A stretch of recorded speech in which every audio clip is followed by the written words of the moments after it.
Okay, today's class is super important. It's a super important class because in today's class, we are going to talk about how to automate, how to automate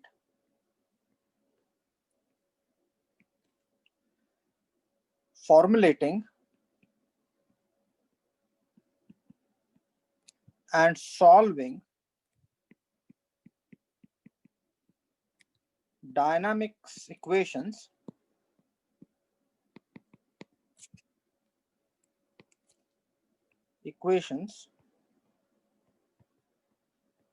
for robots.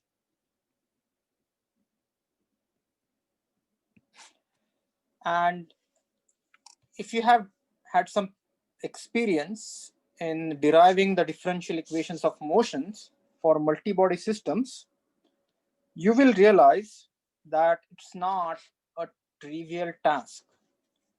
So I just want to start with a very simple approach that we talked about, and I'm going to switch back and forth from the whiteboard to the Matlab. So it's a good idea to start Matlab and follow what I'm doing. So this is what we learned in last class. So here are the key concepts. These are the key concepts from last class. You can derive the equations of motions. You can derive equations of motion using Newton's laws or Lagrangian approach.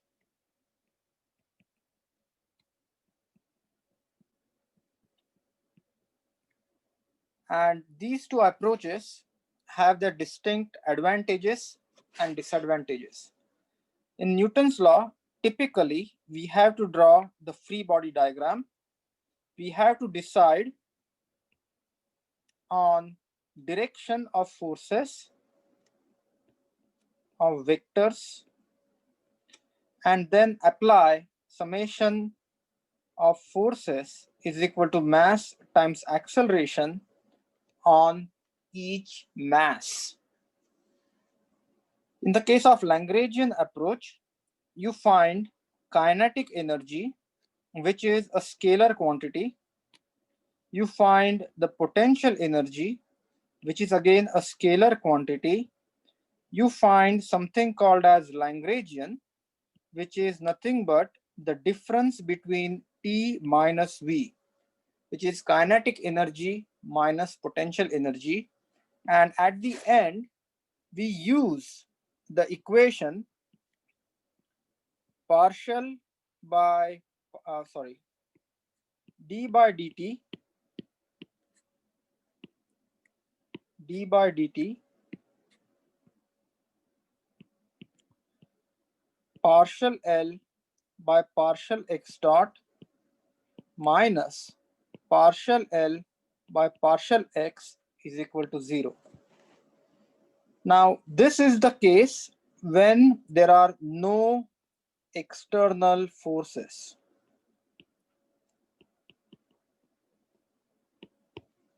When there are forces, this equation is simply changed as d by dt partial L by partial x dot minus partial L by partial x.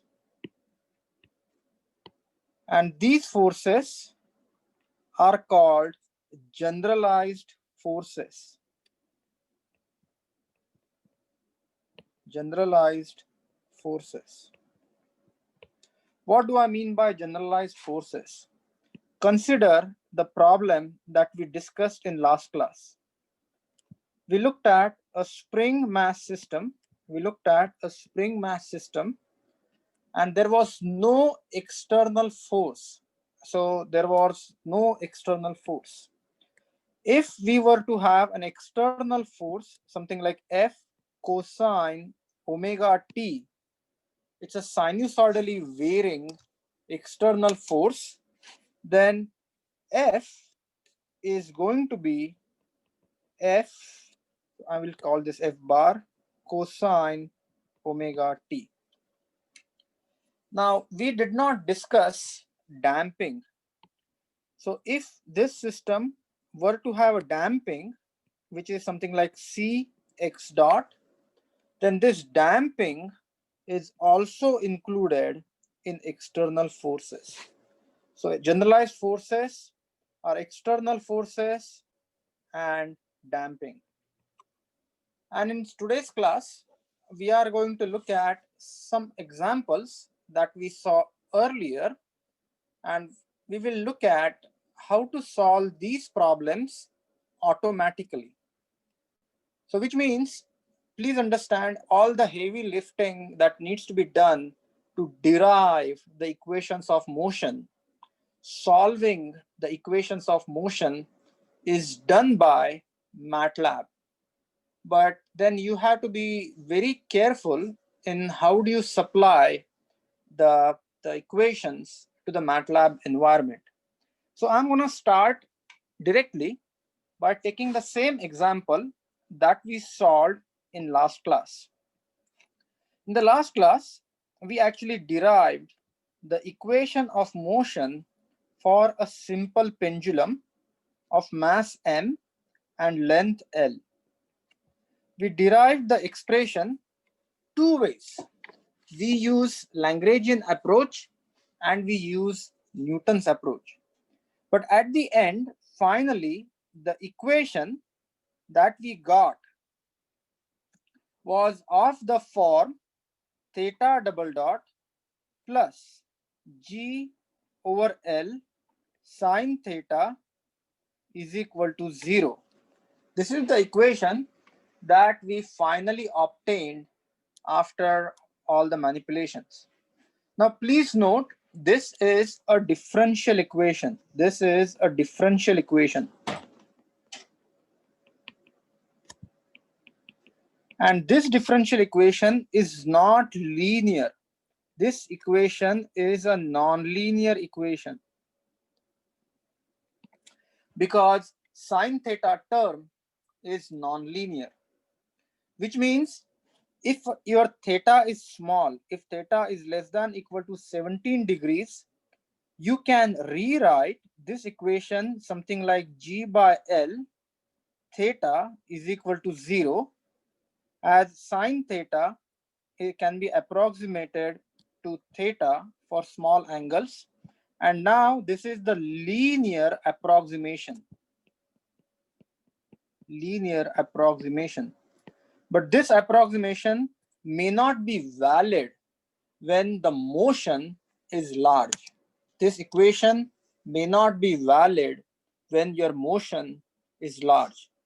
So what we need to do is, we need to come up with a technique so that we can solve the original equation, or we can solve the complicated pendulum equation numerically.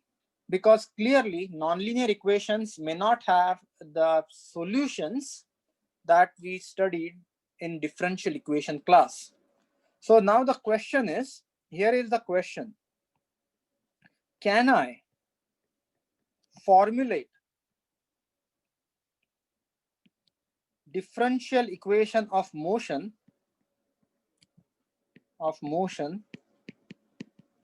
automatically? And this is very important. Automatically.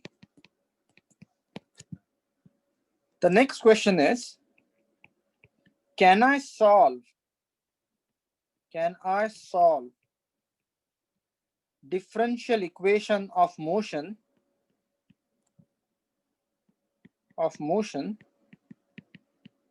again automatically?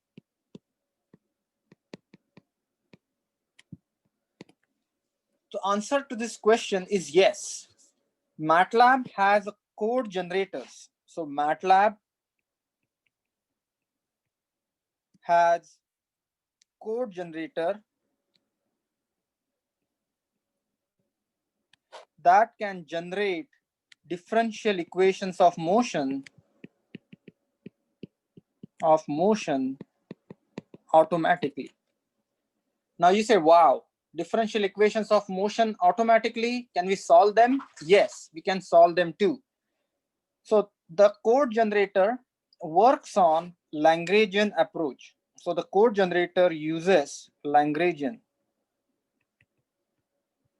And the input to that Lagrangian is the kinetic energy and the potential energy and the generalized forces F.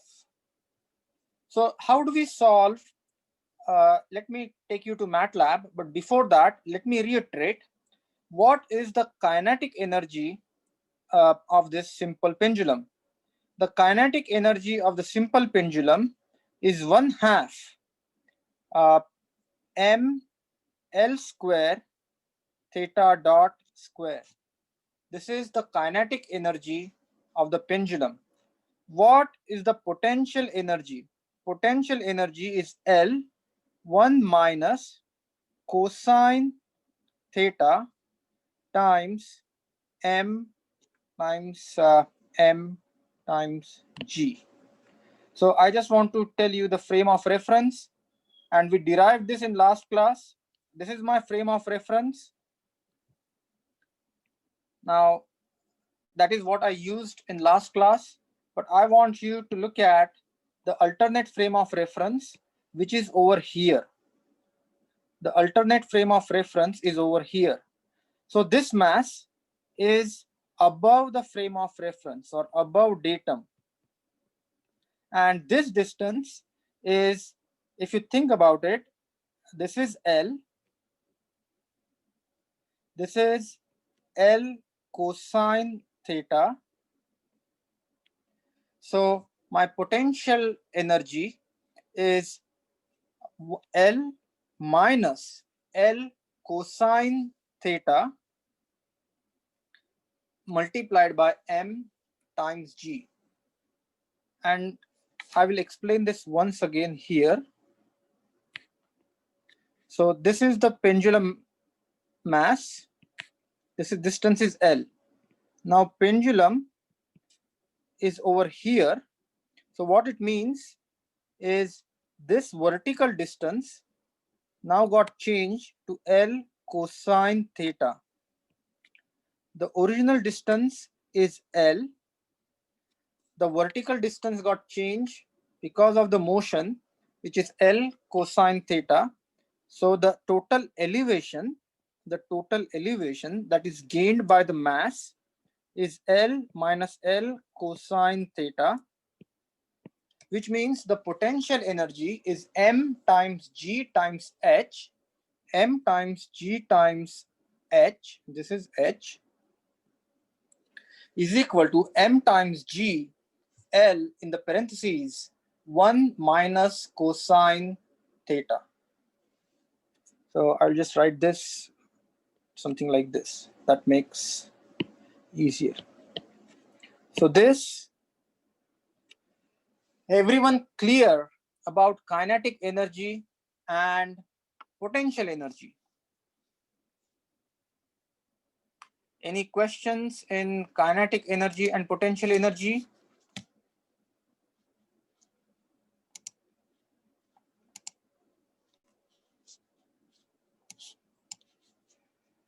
Now, what I want you to do is, I want you to go to Matlab and then open Matlab, and then again go back to the scripts that I sent you, and go ahead and open simple pendulum problem.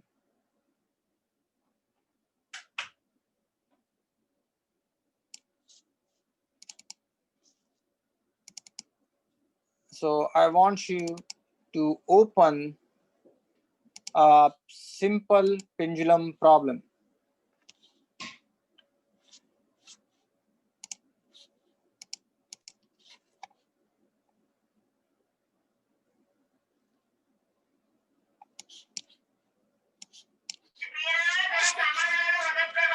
So in this simple pendulum problem, what I'm going to do is I'm going to shift to Matlab, and I'm going to switch my screens. So bear with me for a minute.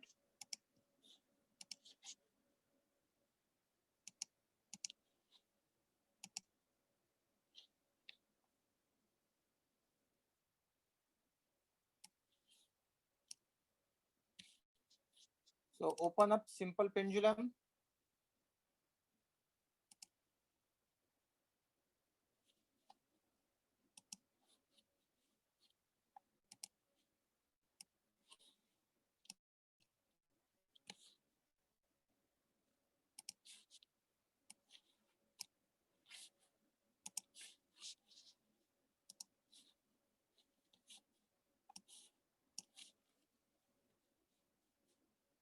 My Matlab is giving me some trouble. Just bear with me for a second, and I will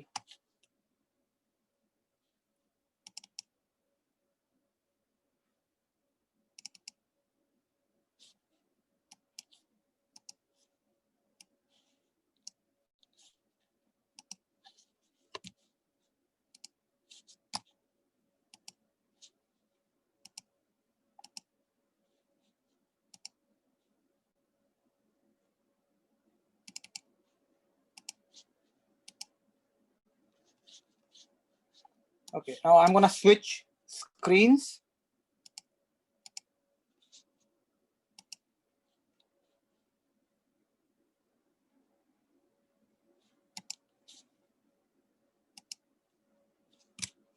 Okay, I just want to confirm that all of you are able to see my Matlab screen.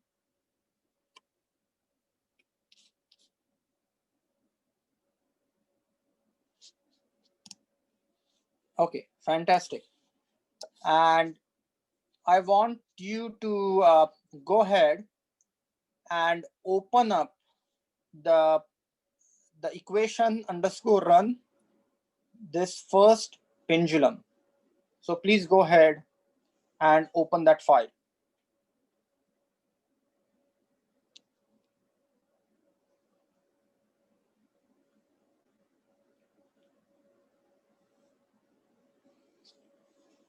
Now, what I want you to notice is this is a code generator, which is a symbolic variable based Euler Lagrange solver. And to solve this problem, what you need to do is you need to add the file or the folder into your Matlab script folder file. Otherwise, this program will not run. So don't forget to add a simple pendulum file and simple pendulum folder into your current existing folder.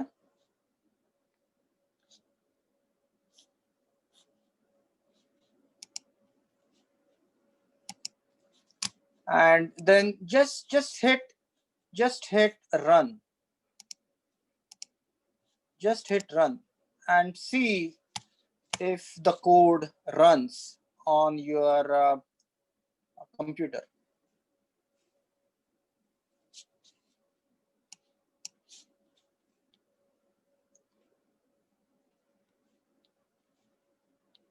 And since it's a code generator, it's going to take some time.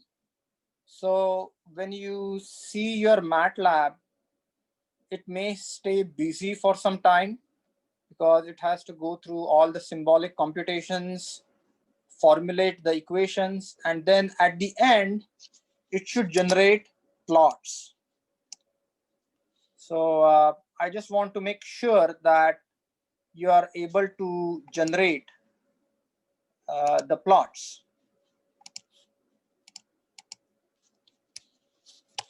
Are you able to generate the plots?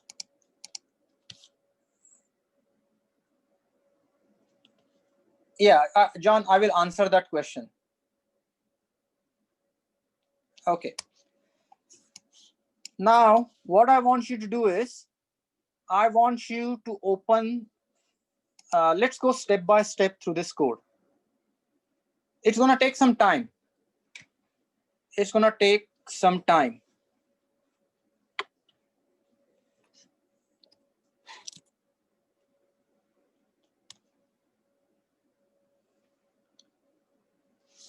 Because it's a code generator, and if you have an older MATLAB version, it will take some time. Now I'm gonna go line by line through this code, and I want everyone to pay close attention. And here is the reason why. The reason for this is I can give you a very complex robot, and what you have to do is you have to find out the expression for kinetic energy, total kinetic energy of the robot. You have to find equation for total potential energy for the robot. Use this code generator, and it will not only derive the equations of motion, but it will solve those equations of motion and generate the plots or the solution. So I want you to appreciate that all the heavy lifting in deriving the equations, solving the equation, is done by MATLAB symbolically. But please note that this code requires input in a very specific format. So what I'm going to do is, for next couple of classes, 2 or 3 classes, I'm going to start with simple problems, and then gradually we will make them more and more complex to the point that you can solve maybe a 5 degree of freedom robot with complicated dynamics using MATLAB automatically. Okay, so Connor's code is still running. Connor, were you able to get results finally? Did you see some plots?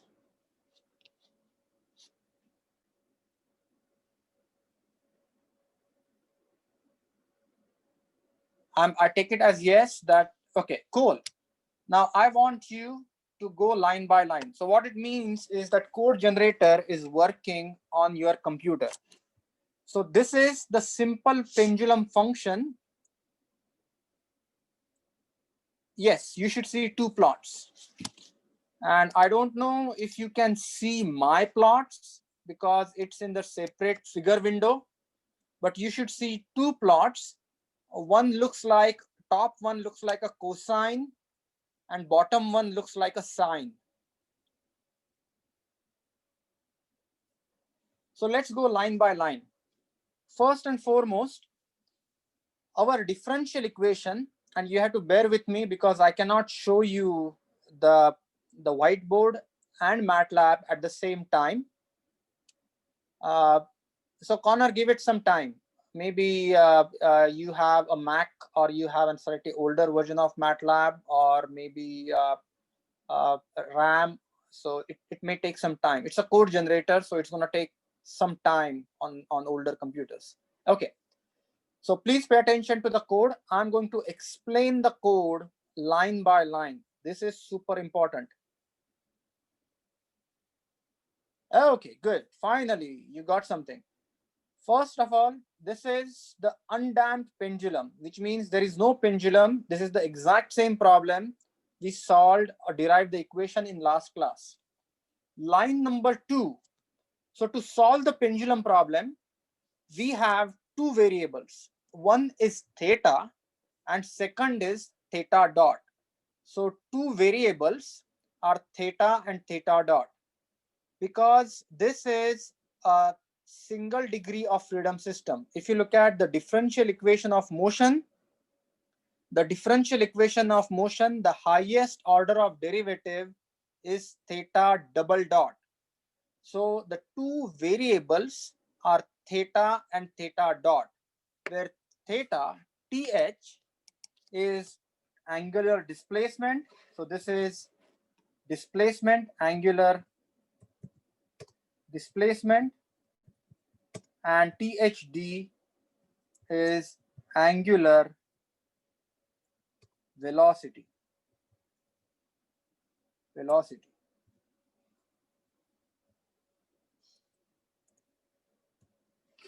Next thing is, since we are going to solve the differential equation numerically, we are dealing with numbers. So we have to specify what is the value of G, that is 9.81.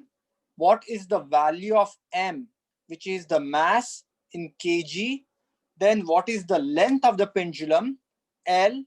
And I just added one term saying damping, but this damping is 0. So line number 6, damping is 0. Next thing is, I have formulated the Lagrangian, and I want you to look at the way the Lagrangian is formed. And I just want to show you the first term in the Lagrangian is kinetic energy. So the term that I have highlighted is kinetic energy minus potential energy.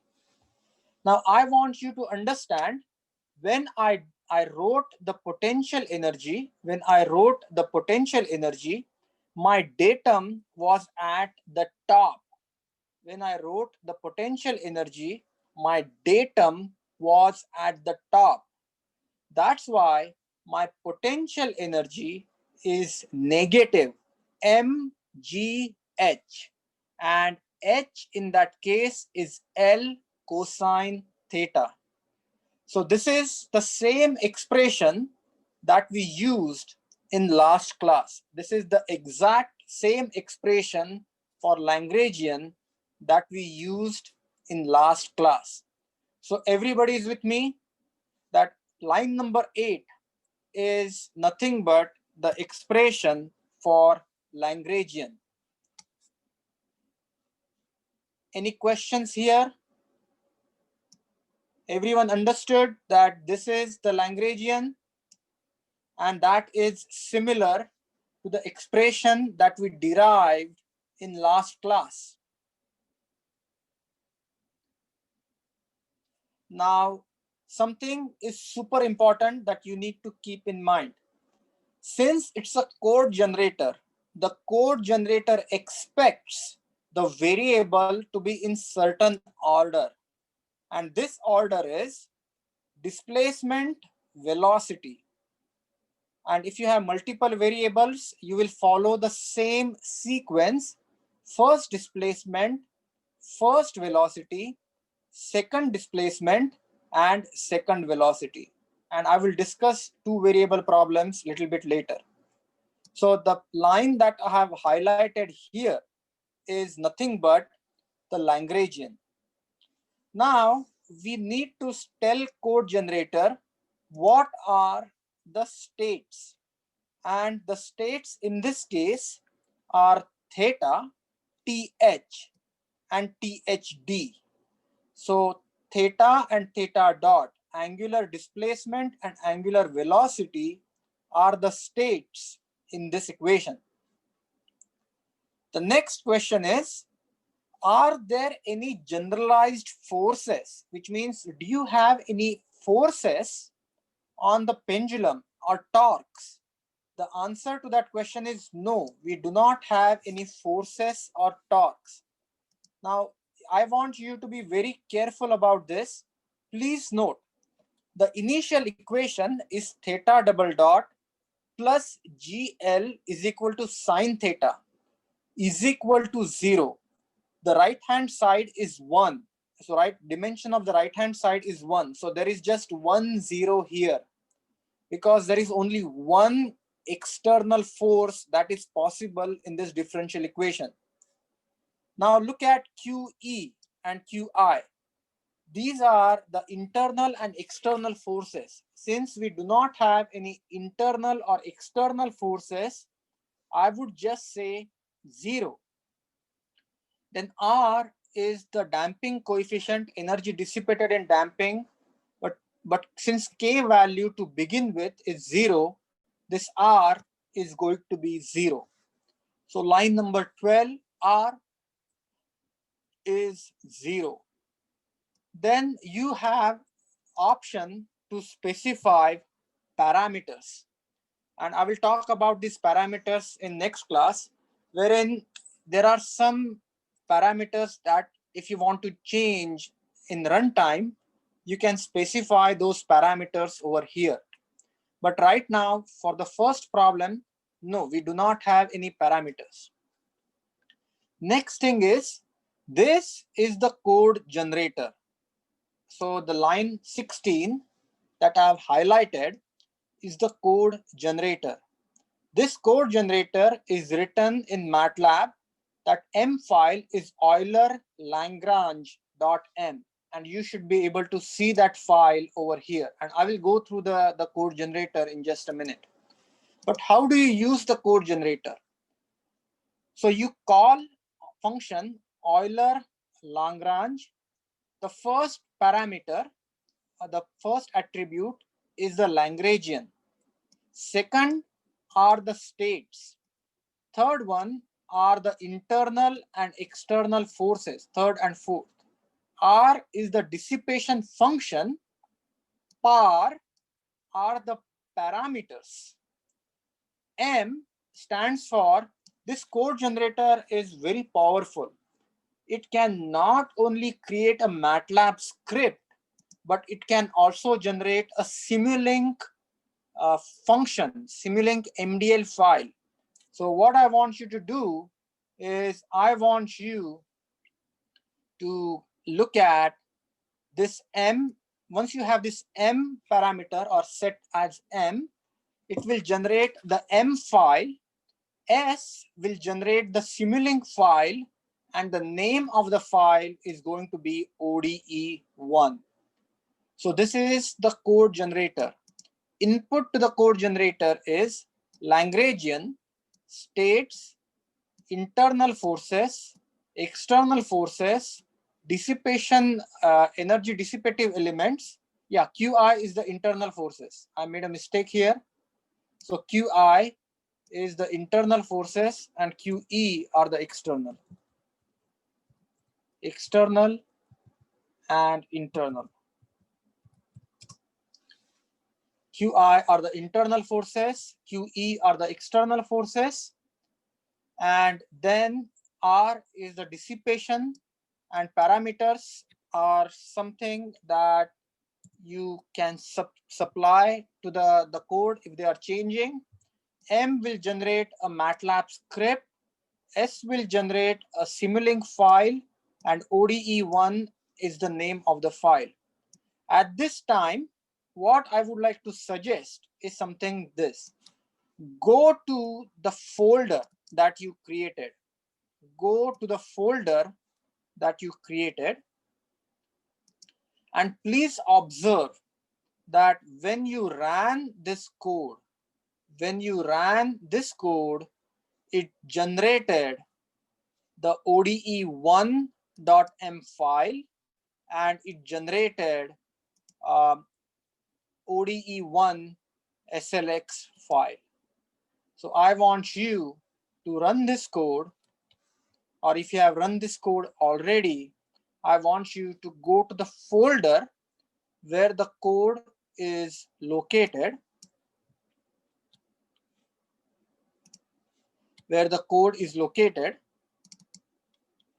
and observe that you have generated an ODE1.m file and a Simulink file.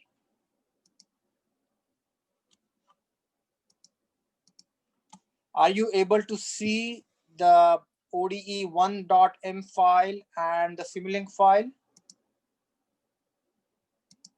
So what I'm going to do is I'm going to go back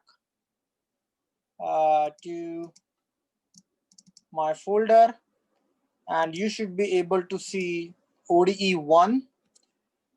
Now this ODE1 file, believe it or not, is the code or differential equation that was generated by the code generator. And if you look at if you look at line number 20, I'm adding a 10-second pause so that the code is generated and ODE file is written. Sometimes if you don't add the pause, then you may find out that Matlab, you skip through the step and you will get an error. The idea is you give it Matlab some time so the code is generated. So finally, you should have ODE1.m file. Believe it or not, the line that I have highlighted here is the Matlab code to evaluate the differential equation. And then you can see that you have sine yt, which is something that is part of the differential equation. And we did not come up with this. We did not say, there is no sign in our Lagrangian, but Matlab generated the code, found out the differential equations symbolically, and actually put that in an M file so we can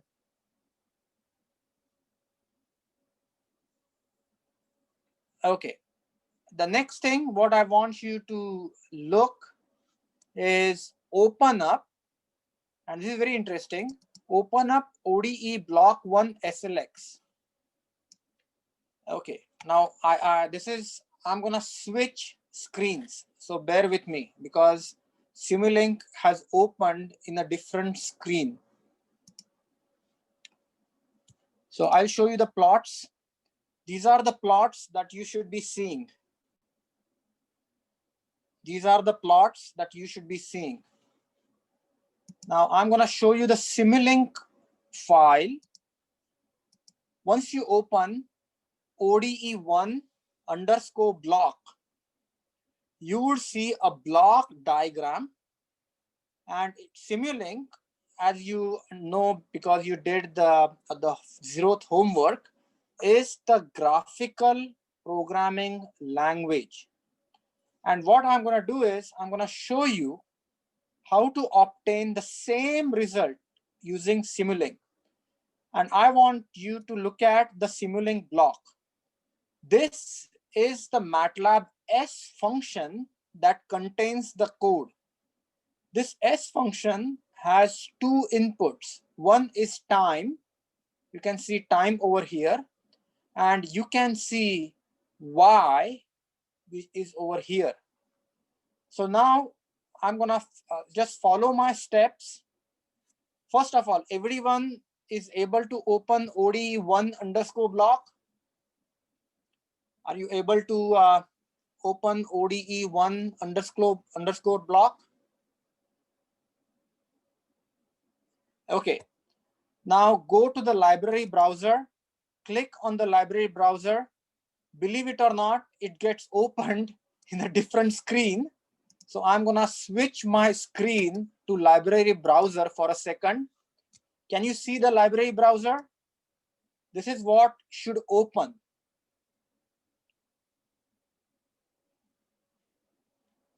In the library browser, double click on commonly used blocks. In library browser, double click on commonly used blocks. And you have all these blocks opened up. Can you see the library browser? Can you see the common blocks? Now, I want you to search for the integrator. Can you see that I have highlighted integrator? Grab that integrator and drag into the Simulink block that we are using. Grab that integrator and drag it to the Simulink block that we are using. Next, look at the ground that I have over here. Look at the ground, grab the ground and drag it to the Simulink block that we have opened, ODE1_block. Last but not least is grab the scope grab the scope that I have highlighted and drag it into the Simulink canvas or ODE1 underscore block that we have.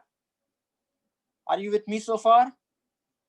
So you should have so far in your Simulink canvas, you should have 4 blocks. One is ODE1, the second one is ground, third one is integrator, and 4 is the scope. So now I'm gonna switch to my Simulink block. This is what you should see. Can you see my Simulink canvas?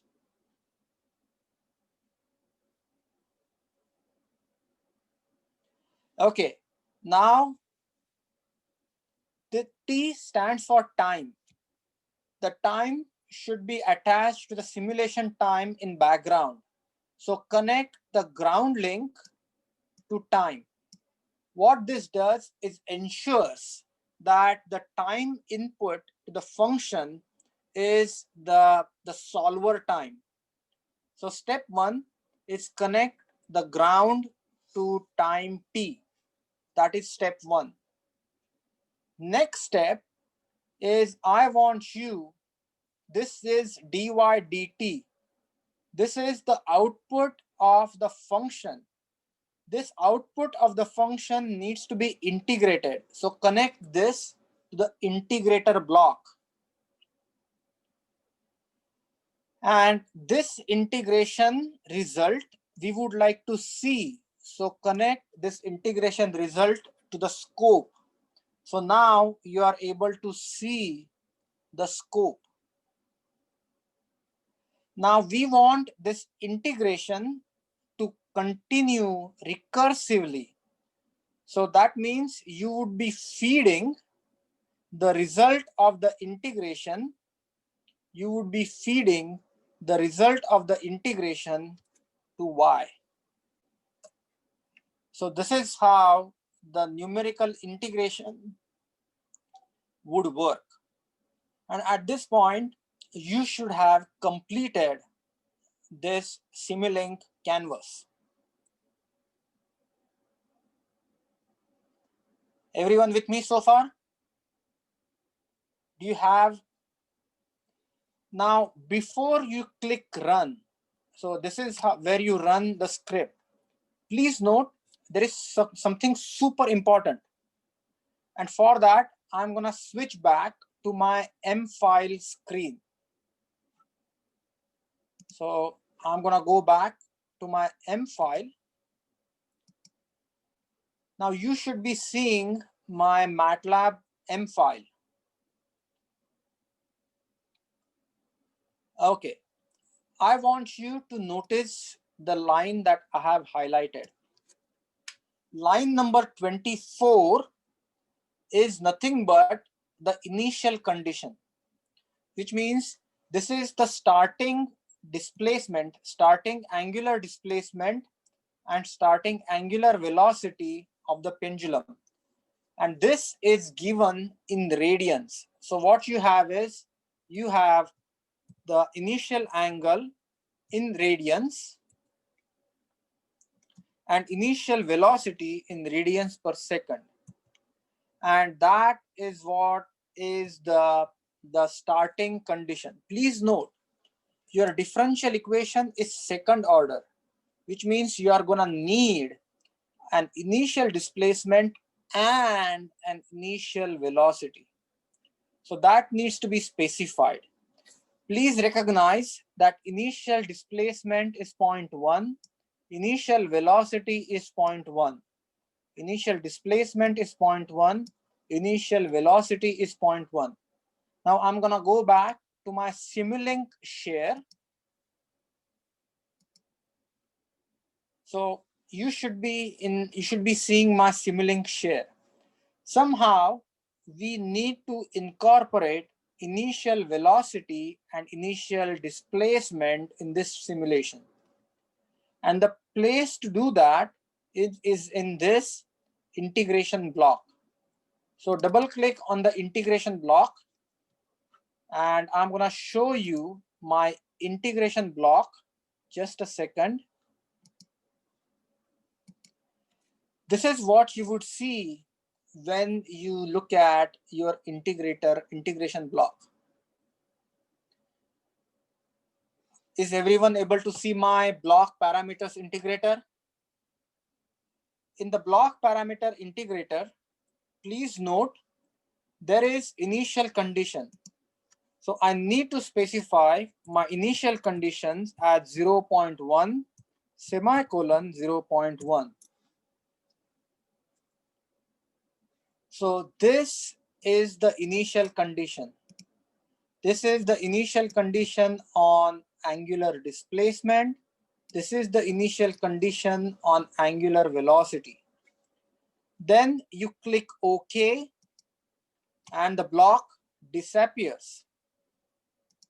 So, and bear with me. I will share my Simulink screen in just a second. So now you should be seeing my Simulink screen. There is one more setting that I want you to look at. I want you to go to modeling. So go to model settings. Go to model settings.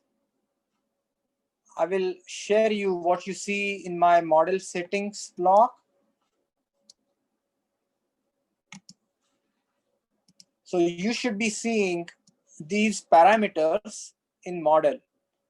Expand solver details. This is the Simulink numerical integration solver.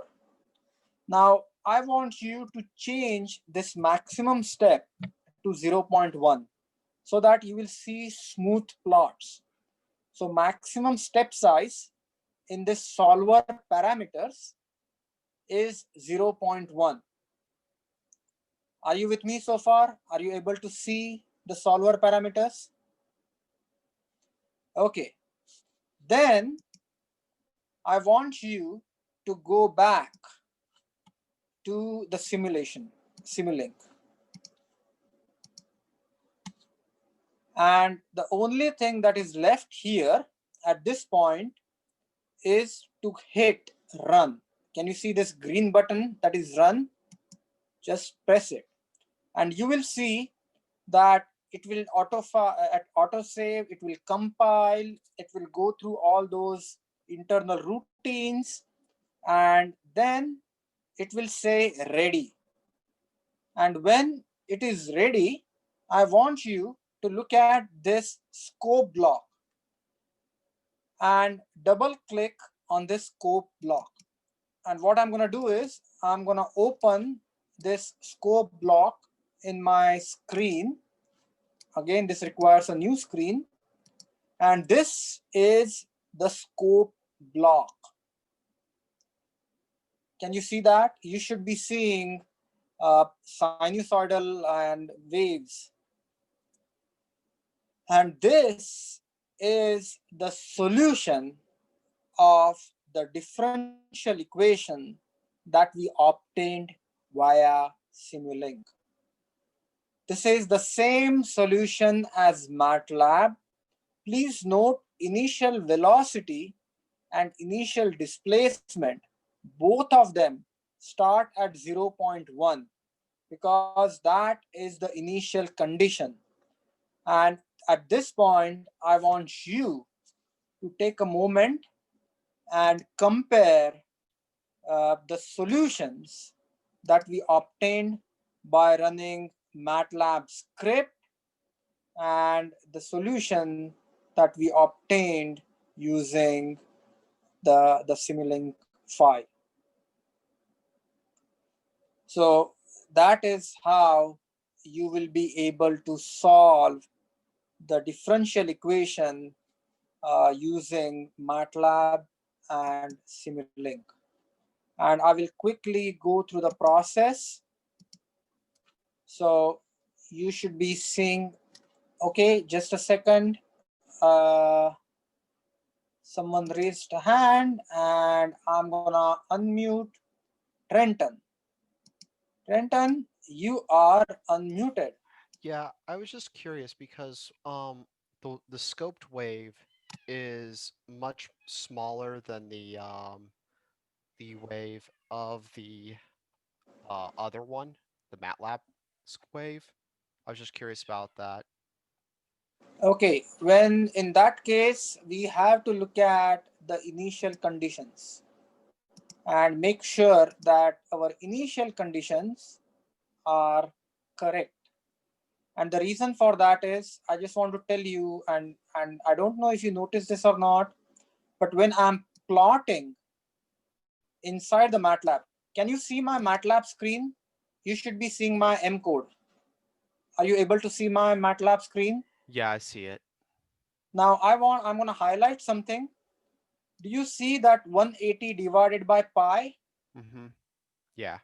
So I'm converting the values in radians to values in degrees. Mm-hmm. Now, if you want to see and compare, so check this out. I'm going to run this code again, but I took the values out, evaluate selection, and then I'm going to show my plot screen. And can you see that this screen is exactly same as the Simulink output? Are you with me? Yes, I can see it now. Okay, so in Okay.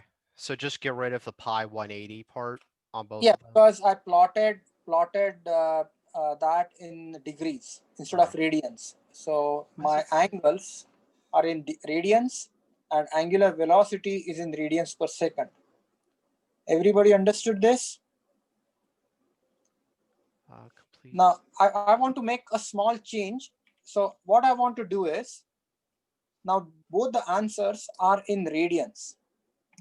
And what I want to do is, actually I want to show the answers in degrees. Plot displacement degrees, and then plot angular velocity degrees per second. So I'm going to multiply by 180 divided by pi. I'm going to multiply by 180 and divide that by pi.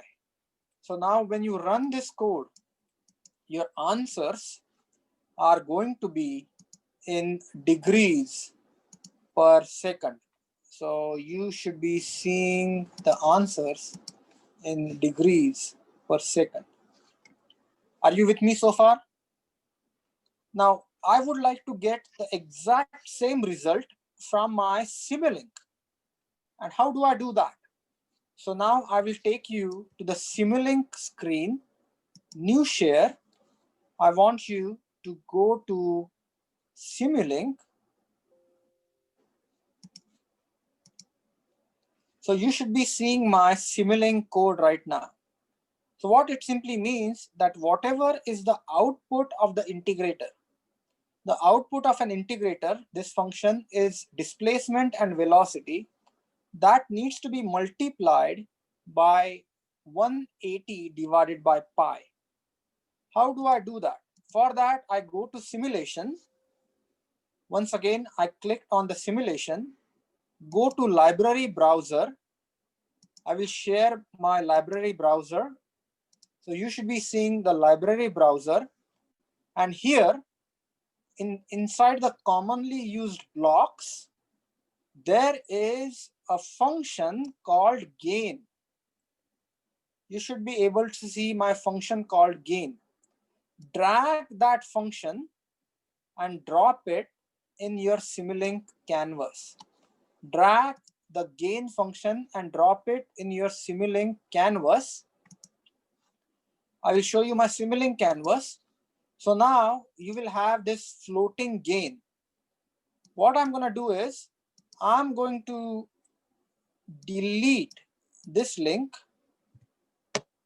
add this gain over here, and attach uh, the, the Simulink file, Simulink, and then connect Y all the way back before the gain.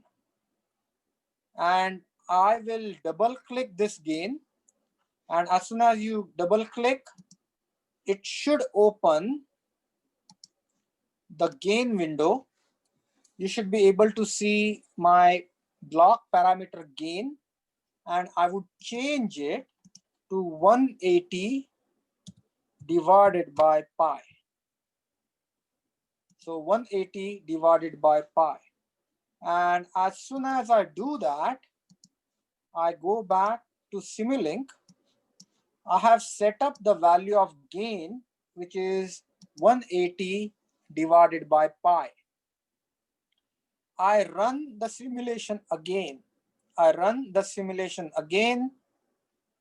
Double click on the scope, and now you would see that your Simulink results would be exactly same as your Matlab results. Are you with me so far?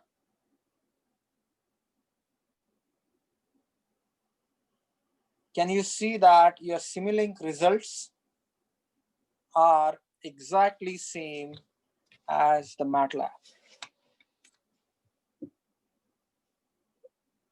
Fantastic. So what we did in today's class is we looked at a very powerful tool in the Matlab that will generate the differential equations of motion for us, as long as we know the total kinetic velocity, kinetic energy for the robot. As soon as we know total potential energy of the robot, MATLAB will not only generate the differential equations of motion, but will solve the differential equations of motion. Everyone understood this? Now I'm gonna give you guys about 2-3 minutes to ask me questions related to the content and the code generation that we discussed today. And then I'm gonna spend some time potentially answering question related to quiz. Okay, I'm gonna unmute Trenton. Trenton, you can go All ahead. right. So for the gain, what'd you put in there again?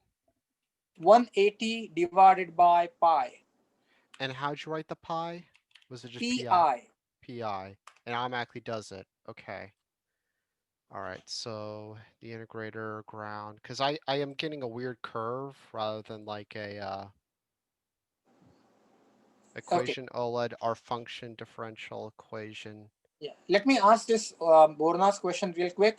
Yes, the differential equation, what you see in ODE1 is the differential equation.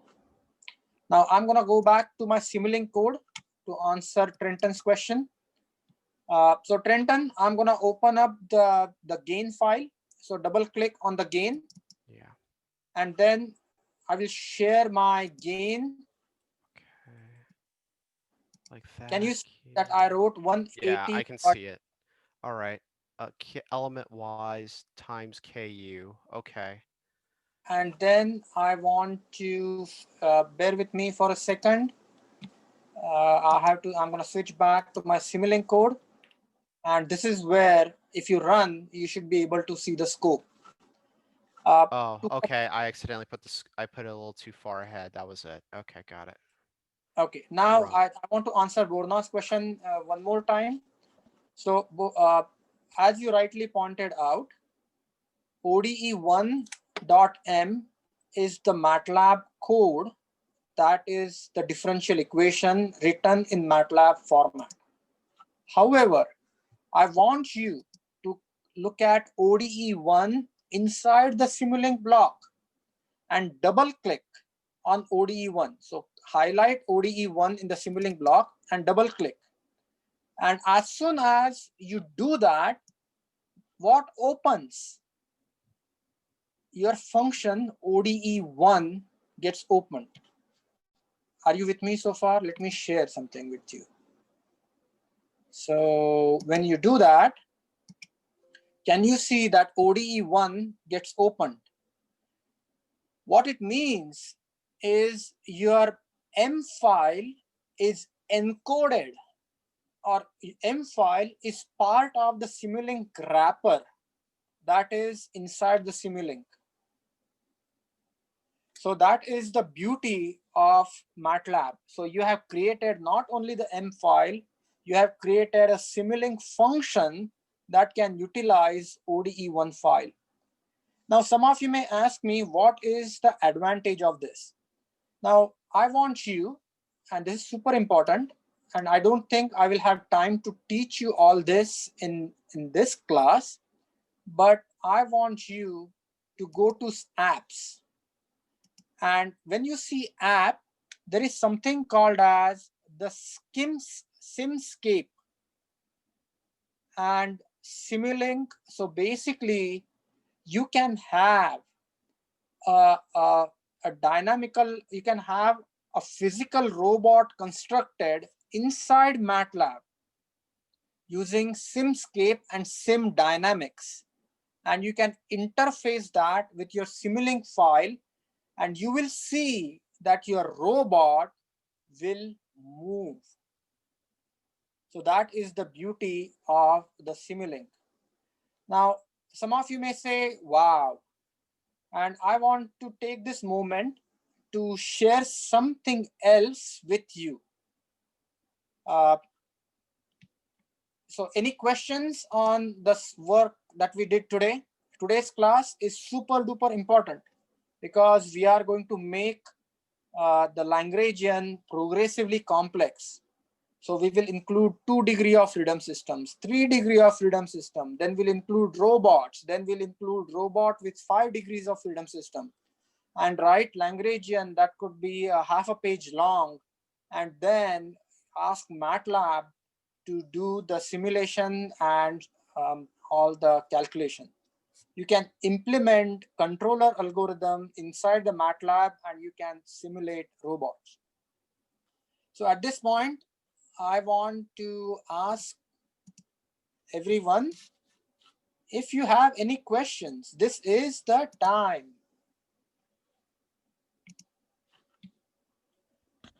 Did you say any specific app we should download?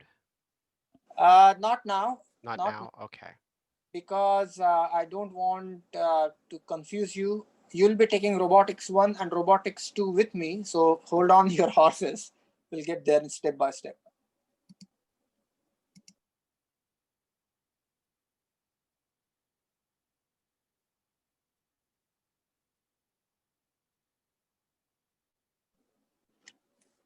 Any further questions? Yeah, I will answer Jeremy's question in just a second, but any questions on the material that we discussed so far?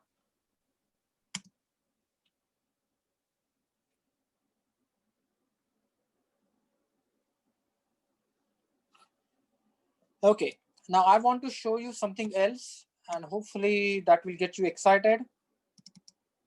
So now, how is this done in a typical simulation format?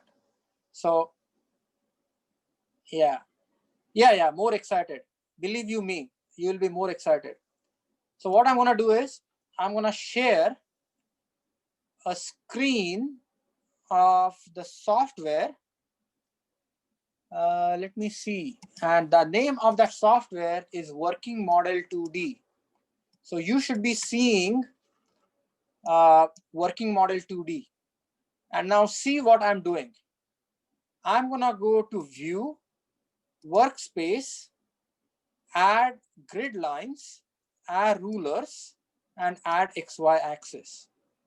Close.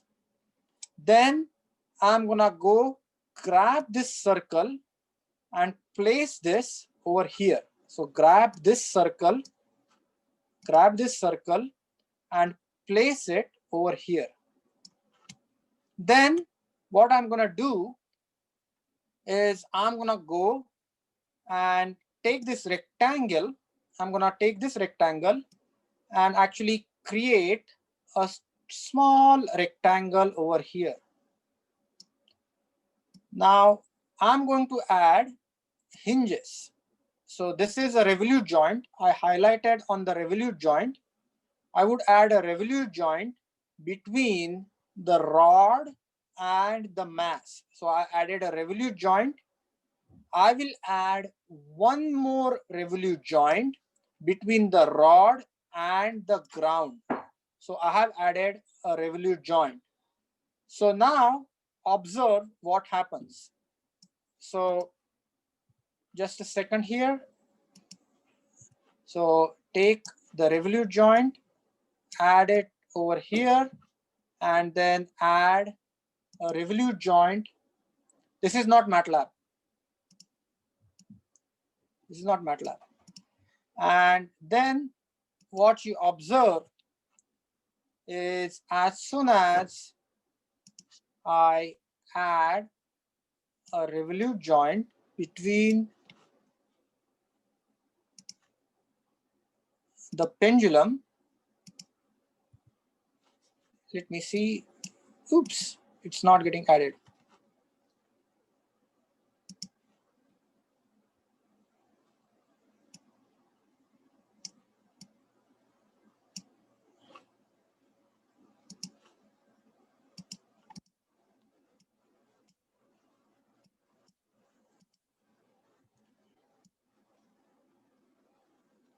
Okay.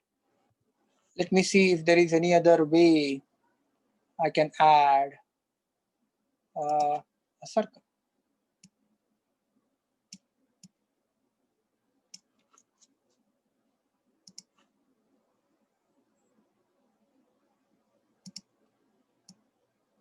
Now, can you see that my circle is attached to my rod? So circle and pendulum is connected. Now check this out. Okay, check this out. I'm gonna hit run. Boom, pendulum starts going back and forth. Believe it or not, this is exactly what we did. Now, if I want to adjust the initial conditions, I can adjust the initial conditions, velocity and displacement, and I say run, and the pendulum oscillates back and forth. If I want to measure the angular velocity and displacement, I click on the rod, say measure, I find position. Then if I want to find out, right click, object, measure, velocity, rotation graph, and I'm gonna click again and observe that I have a nice sinusoidal plot. And believe it or not, this is the same plot that we generated with Matlab. So if you want to simulate a planar robot, which means a two-dimensional robot, we can use this software. But in this software, everything is combined.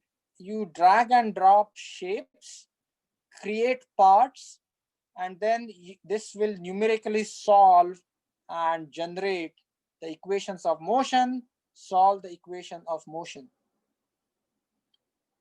Okay, Anson's question: how do you apply constraint to the system so that the pendulum can rotate between certain degrees? Do you mean inside Matlab or inside working model?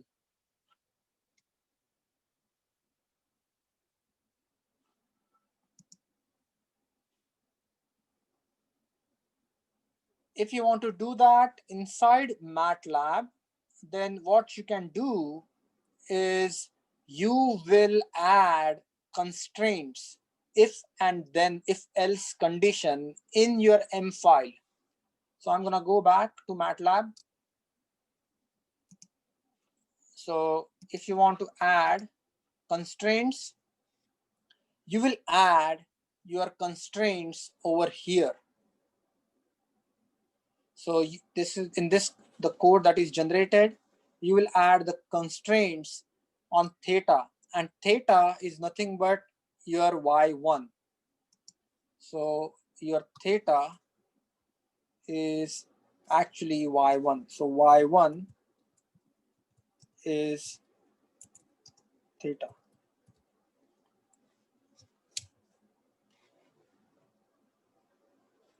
So you will say that I can try to do this if y1 is greater than, say, 50 degrees. 50 divided by 180 times pi,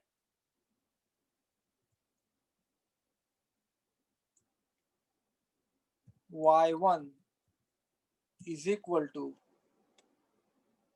50 divided by 180 multiplied by pi.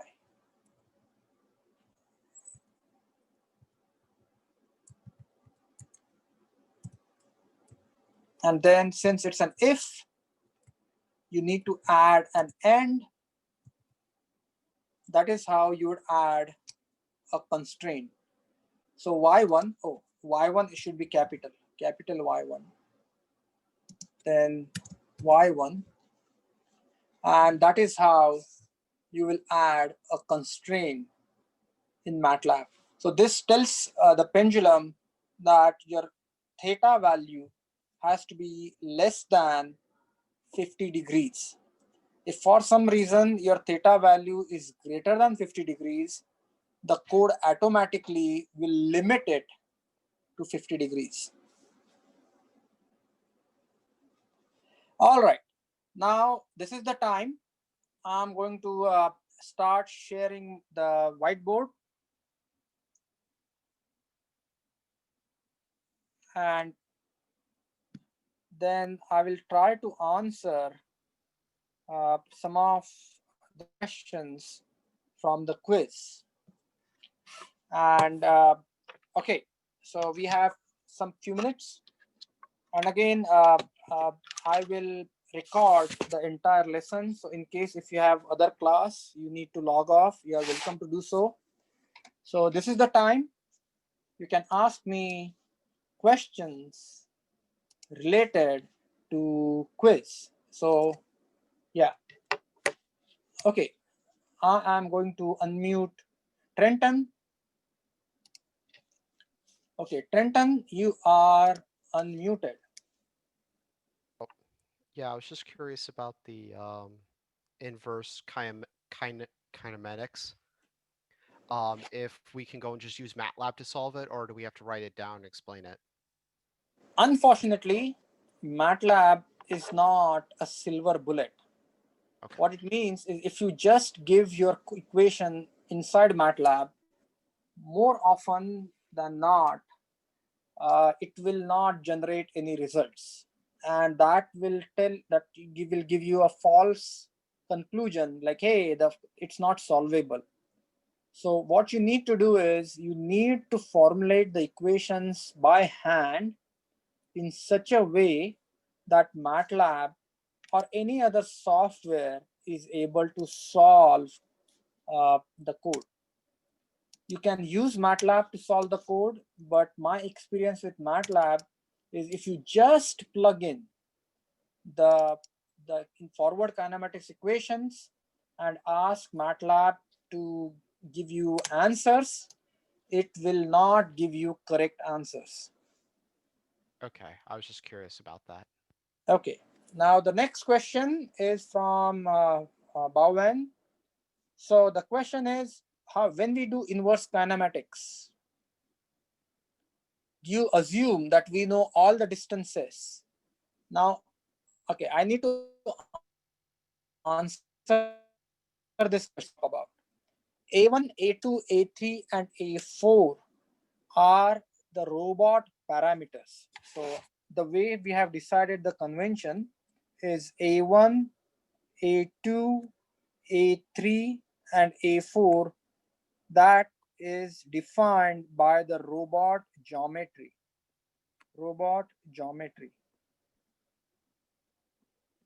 Which means these are the physical lengths. However, D1, D2 are the actuator, these are the joint variables. These are the joint variables of a prismatic joint. And these are to be determined from the inverse kinematics solution. Next question. Okay, I'm gonna mute you, Trenton, unless you have any questions. Okay. Now, next question is with Jeremy.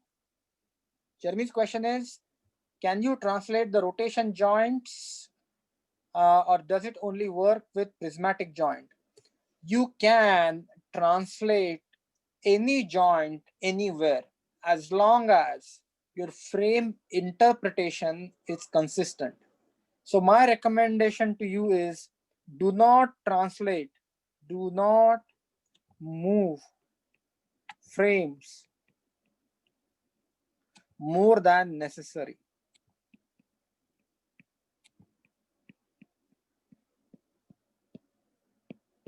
So, okay. Next question is with Kai. For inverse kinematics, do we choose random values to plug in into px, py, pz, or do we solve unknown variables in terms of known variables? Now, please note the way you will form the equations is given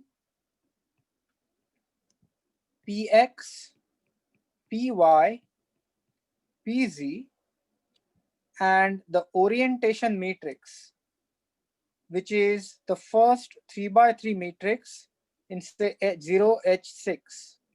This is the first 3x3 matrix. Then you have all zeros, and then you have 1, and you have px, py, pz. For inverse kinematics, you assume that this matrix is known, px, py, pz is known. And then your inverse kinematics should give you, say, joint variables theta 1, theta 2, theta 3, and maybe d4, d5, and d6. So you will have written the equations. But if you were to write the Matlab code, you can use a symbolic toolbox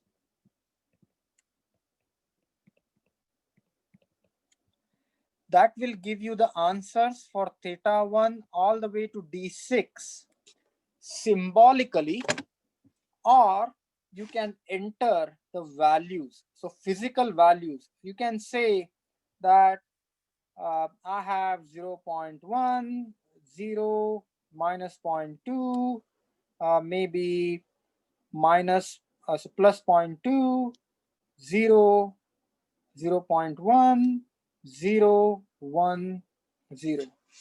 The only thing that I would caution you about is this is the rotation matrix, and the property of rotation matrix is it's an orthonormal matrix. So this matrix has to be orthonormal. Means if you want to generate this rotation matrix, you would add, say, you would say pitch is equal to 30 degrees, yaw, say 0, roll is equal to 0, and then you will use Euler to Rot function. You will use Euler to Rot function and generate the rotation matrix. That will ensure that the rotation matrix that you get is orthonormal.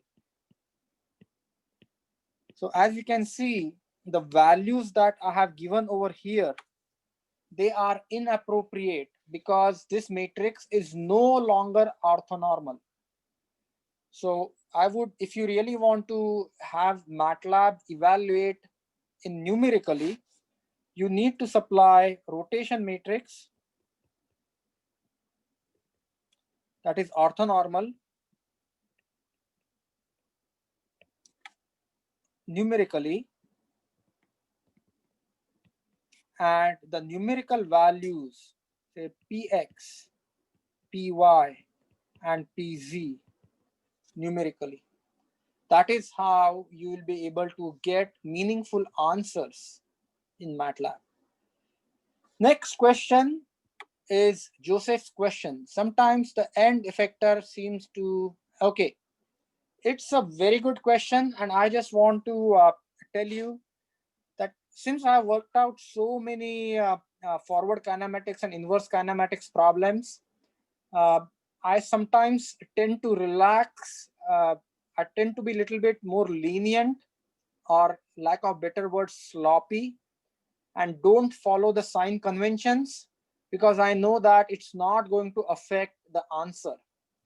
But till you get that confidence, follow the sign convention religiously. Follow sign convention. So even if I sometimes skip sign convention or the end effector, or if I make mistake, and if that is not going to affect the final solution, I may not be able to go catch it.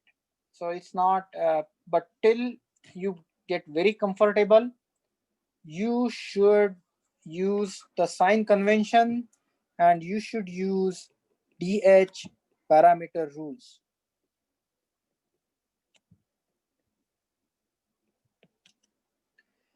Okay, the next question is by Tiger. Inverse kinematics of for problem 2. Now, believe it or not, I don't know what you thought about problem number 2, but problem number 2, even though the forward kinematics equation look super complex, there is a trick that you can use to simplify the expression. And I want to discuss this in a little bit detail, and bear with me for a second. And actually, I explained to quite a few students who contacted me earlier. So from next time, please try to ask me questions well in advance, not when the homework is due, because that will help in your understanding the problem. Now, one thing that I want you to note is whenever you solve the inverse kinematics, this is a revolute joint, this is a revolute joint, this is a revolute joint, this is a revolute joint. So here is the key observation with inverse kinematics. Inverse kinematics first may have solution, and some cases may not have solution. So may not have solution. Whenever inverse kinematics has solution, it could have one solution or more solutions, or it could have infinite solutions.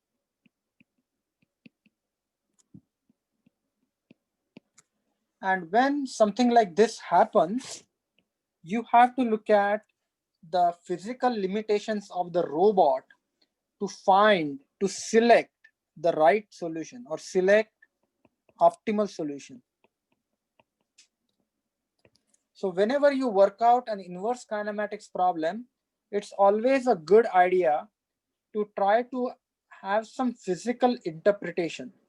So what I'm trying to say here is, now understand, I'm going to split this robot something like this. Just for the sake of discussion, I'm going to split this robot something like this. Now imagine if you have your end effector over here. If you have your end effector over here, now please note this end effector, if you were to look at the trace, this end effector can only move in circles. So what it means, is this end effector can only move in this circle. It cannot go anywhere else. What it means is when you find out your px, py, and pz, you would realize that px and py will be in terms of this theta 1. So px and py will be in terms of theta 1, and pz will be a constant. Pz will be a constant. And that constant is going to be A1. And the reason for that is the end effector, the point on end effector cannot go up or cannot go down. Now, what I want you to do is I want you to continue this thought exercise and now try to add one more revolute joint. I want you to add one more revolute joint. And now you will realize that if you were to assume your end effector over here, if you were to assume your end effector over here, you have px, py, and some limited z that is function of, if this is theta 1, theta 2, theta 3. So now if you assume your end effector, this end effector will have px, py, and pz, where px should include the functions of theta 1, and py would include the function of theta 2, theta 1. Pz will now include the function theta 2 and theta 3. And you can see that now this theta 3 will start creeping in.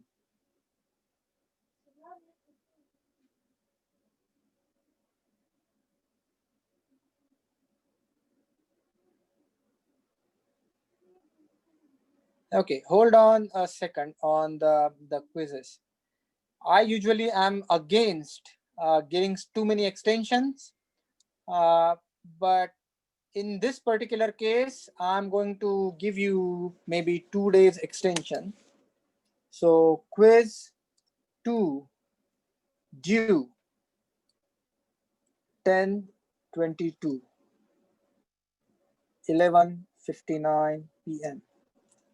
But no more extensions. So please don't ask me any more extension on quiz 2. Okay. So next part is, now you should try to imagine. So what I'm trying to say is, if you want to evaluate the inverse kinematics, the easiest way to do it, do the inverse kinematics for first 2 revolute joint. Then add the third revolute joint and try to do inverse kinematics. So here is the hint. Unfortunately, since it's a quiz problem, I cannot solve the problem for you, but here is the hint.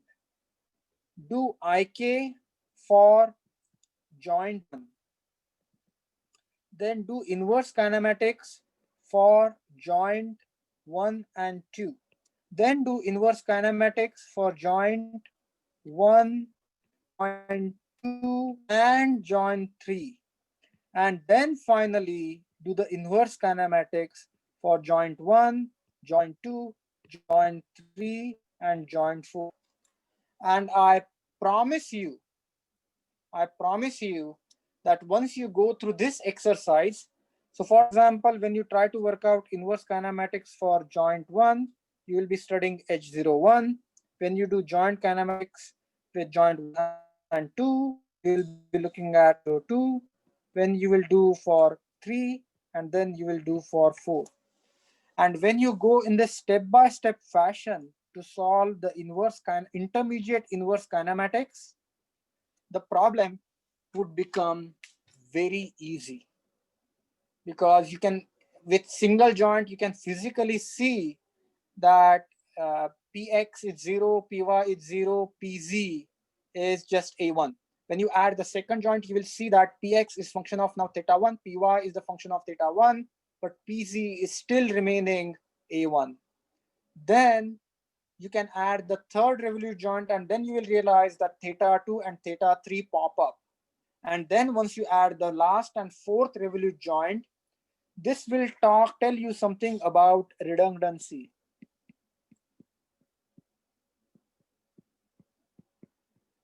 Which means you will realize that for some reason, if you are able to get the complete inverse kinematics by the first revolute joint, second revolute joint, and third joint, could be prismatic and revolute, that is the point you should actually sort of split the robot. So I would encourage you to do this systematically, step-by-step approach. Do inverse kinematics for 0h1, do inverse kinematics for 0h2, do inverse kinematics for 0h3, do inverse kinematics for 0h4. And as you start developing those equations, you will see a pattern emerging from those equations, and that will lead you to the right answer. All right, any more questions? Once again, quiz is due. Oh, for virtual joint, when you are trying to solve the inverse kinematics, you don't need to consider the virtual joint, because finally, virtual joint is a convenient way to give you the representation, the H03. So virtual joint is not the real joint. Virtual joint is actually the imaginary joint with fixed. Virtual joint has fixed orientation. So when you do the inverse kinematics, virtual joint does not come in the picture. So use virtual joint only in forward kinematics. When you are doing the inverse kinematics, ignore virtual joint, because you don't need to find the angle of the virtual joint. You know it's fixed. All right, homework 3. Okay, I had question about the DH parameter. Can you repeat your question, John? I mean, I can unmute you for a second, because I think that question is helpful to all other students. I'm going to unmute you, John. Okay, John, you're unmuted. Awesome.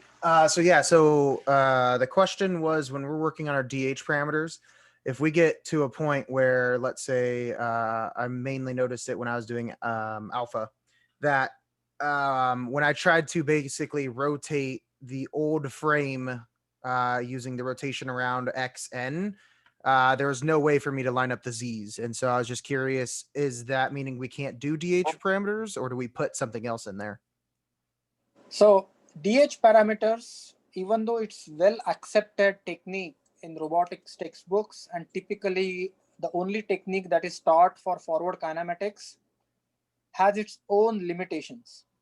So whenever something like alpha naught, you're not able to get the right alpha, you're not going to get all the distances that the robot has, there are two ways you can attempt it. Try to adjust your frames and see if you are able to satisfy the 4 conditions that we talked about, and able to get the values for alpha, r, theta, and d.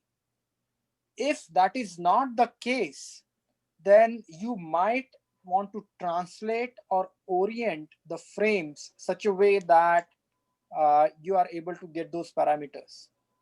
But if that is also not possible, there is a technique called as modified DH parameter, which adds additional constraints that will be able to solve it. But if nothing is possible, then you can simply state that the DH parameter technique fails to give the answer. And classic way of doing it is when you have a dimension along the y direction, DH parameter technique fails. But many a times you can change the orientations of your reference frames, or you can translate your reference frames and be able to obtain all the DH parameters. But that is what is the limitation of the DH parameter, that it may not work for all the robots configuration if your frames are not properly assumed. Okay. Thank you. Okay. For there is next question by Borna. 1 and 3, where the last Revolute joint, it's had to find from the orientation equation. Could you explain that a little bit? Because I don't see. Your observation is correct. For an example, the last Revolute joint, the Revolute joint, as I discussed, as I shown over here, in the first and the last problem, let me see. It doesn't change the position. That is absolutely correct. So that joint variable should not appear in your position expressions. If that joint variable is not affecting the position when you do the forward kinematics, that variable will not be part of Px, Py, and Pz. And you won't be able to find that variable from the position analysis.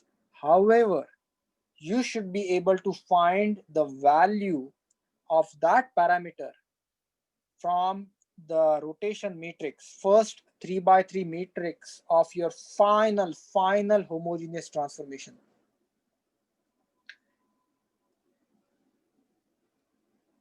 Nx and Ny. Okay, now I will try to explain this the way we discussed. So let's assume that we have a homogeneous transformation matrix 0H6. And the final value, final joint variable is theta 6. You have Px, Py, and Pz. You have 1 here, you have 0, 0, 0. This theta 6 would be occurring in this expression. So it will be part of 1, 2, 3, 4, 5, 6, 7, 8, 9. This theta 6 will be occurring here. Theta 6 will not be part of Px, Py, Pz. And when the book is saying Nx and Ny and Nz, book means these vectors. So you have to find out theta 6 based on the orthonormal normal rotation matrix. That's what the book says. Are there any other questions?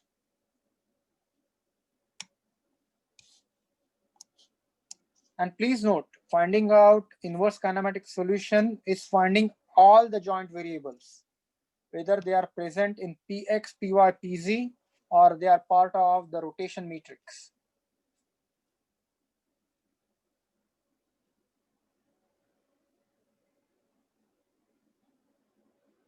Oh, I haven't told you something else. I'm waiting for that question.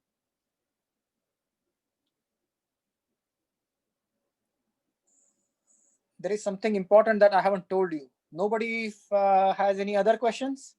Nope. D is the variable.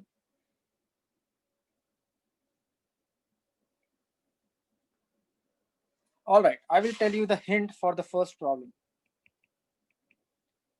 Now, when you look at the forward kinematics problem, for the first problem, this is problem 1, you might have noticed that your forward kinematics, and again, I can't give you the answer, but it is something similar to a cosine or a sine term. There is theta 1 plus theta 4. There is another term like, I don't know exactly, but maybe something like sine theta 1, theta 4, and so on. So now the question that you may have is, are you able to find theta 1 and theta 4 separately? So the question is, so say if you have sine theta 1 plus theta 4, and again, this is not the answer, but you should have something like theta 1 plus theta 4, and then you have your usual px, py, pz. And then maybe you have cosine theta 1 plus theta 4. Now the question is, can you find theta 1 and theta 4 separately? So that theta 1 is unique and theta 4 is unique.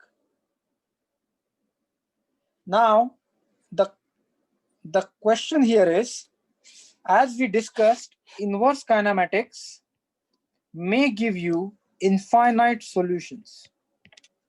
So right now, when you try to solve it, what this gives you, it gives you a constrained relationship between theta 1 and theta 4.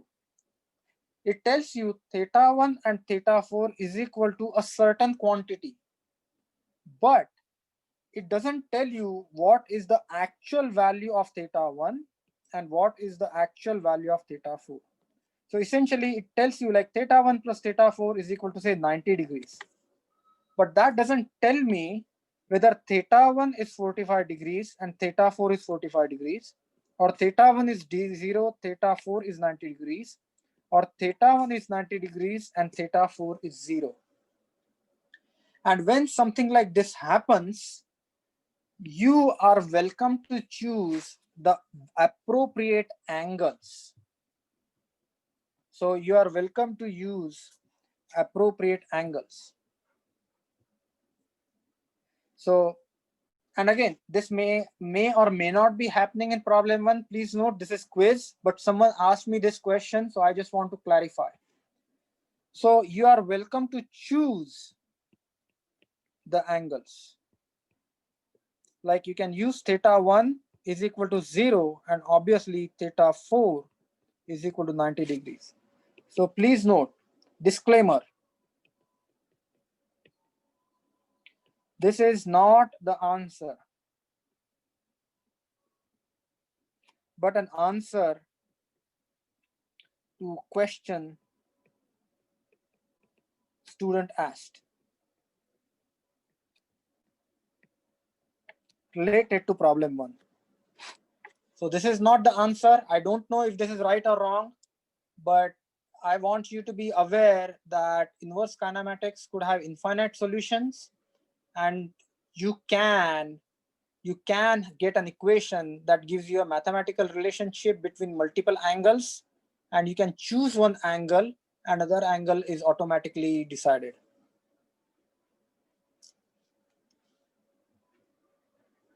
You need to numerically solve the inverse kinematics. Numerically solve the inverse kinematics. Now, I just want you to go through the quiz. And if you look at the quiz I have asked, first question is draw kinematic diagram, draw forward, work out forward kinematics, perform forward kinematics with DH parameters, show if it is matching. If it is matching, great. If it's not matching, try to match. And if nothing works, explain why it doesn't match. Write a Matlab code for forward kinematics using any approach. Work out inverse kinematic solution for robot. Given end effector position and orientation, find joint angles and displacement.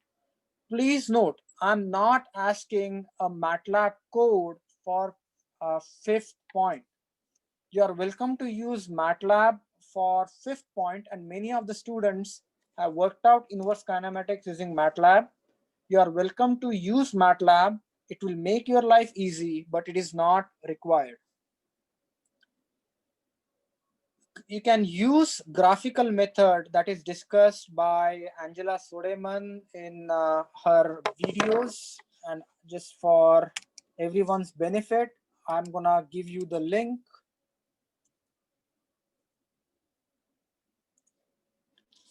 So I'm gonna go to this link and I will share my screen.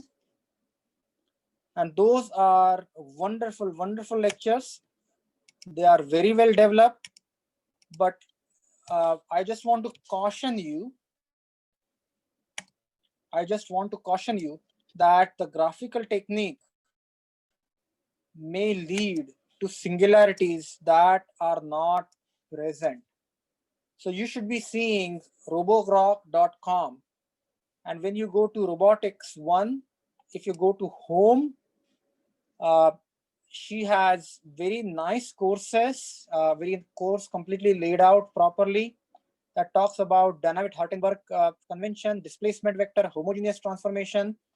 And she also works out the inverse kinematics, but she uses graphical technique. Graphical technique will not give you a good insight into singularities. And graphical technique may not tell you when multiple solutions are possible. You are welcome to use the graphical technique to answer your question, but that may or may not give you uh, all the solutions. And in certain cases, graphical technique is completely not possible. For an example, consider 6 degree of freedom robot. Graphical technique is usually not possible. Okay, now the next question is from Bao on point P4 on assignment. What is P4 stands for? What is P4?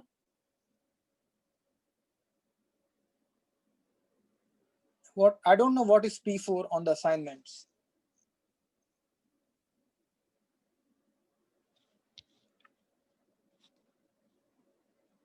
So Bao, I don't know what is P4. If you have any questions related to assignment evaluation, you are welcome to send an email to Asjad. So I hope that answers Sumit's question. Joseph has question, can you add the gripper length, so EE instead of the middle, and make theta to? Yeah, you are welcome to. Okay, Bao, I would encourage you to reach out to grader Asjad Malik, and then hopefully he will be able to answer. Okay, if we don't have any other questions, sorry, I went half an hour. Oh, Anson's question. Yes, Anson, as soon as I'm done with today's lecture, I will post homework 3. Please note, homework 3 will not be extended. And I need to write this down. I have just given too many extensions. Homework 3 will not be extended.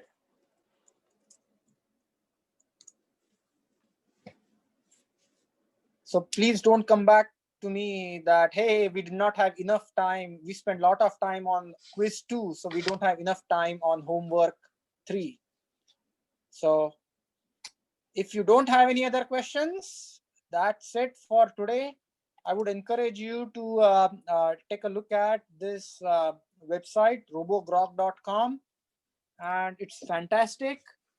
And we will do some of this, not in robotics 1, but in robotics 2. And that's it for today. And I am gonna stop here.